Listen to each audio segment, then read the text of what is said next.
I would say the most awesome thing that's happened since being here has just been working with the students and taking part in their learning process and seeing them grow and evolve and as winemakers and as professionals. We have a wine club, so a loyal following that gets shipments a couple times a year, but we're in the local grocery stores and wine shops. We're also in restaurants. We're pretty much anywhere you would expect to find wine in this region. Now we don't, we sell most of the wine kind of right in the valley here, but we have a little bit of distribution in some more farther reaching areas, but mainly right around here. Let's see, there's typically around 10 teacher professors.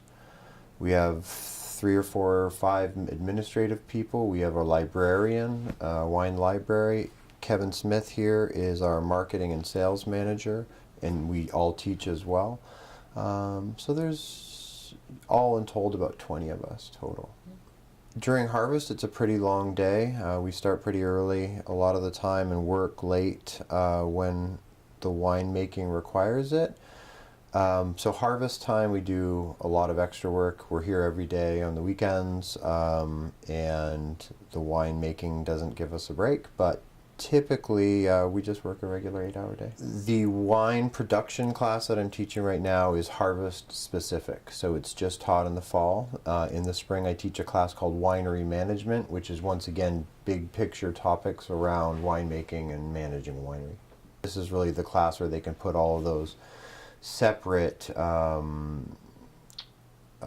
types of knowledge together in an application form. So yeah, the idea is that we're out there practicing all the things that we've been learning.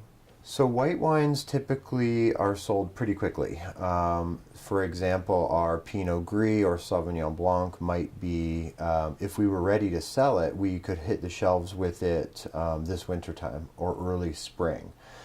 That's on the short side. On the long side, red wines can take up to 2.5, 3 years before they're ready to drink. So it depends on the type of wine you're making.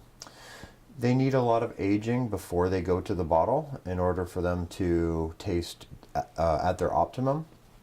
So sometimes you'll see wines in barrel for 2.5 years.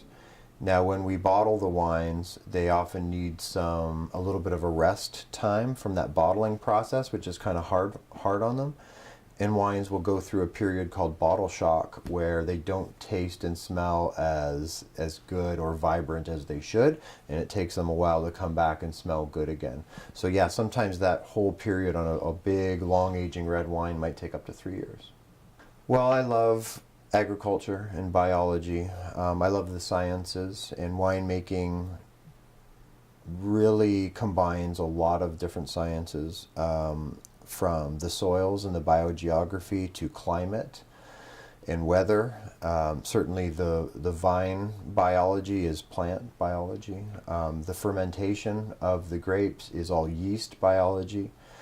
There's a lot of chemistry involved in analyzing the wine itself. There is psychology involved in consumer preference and enjoying the wine. So with all those different elements of science, it's really appealing to me because I love the sciences. Now, on top of that, there's an artistic side of winemaking as well, in that when you understand all of the tools and you understand all of the sciences, you have some creativity to go out and make something that's pleasurable according to those tools.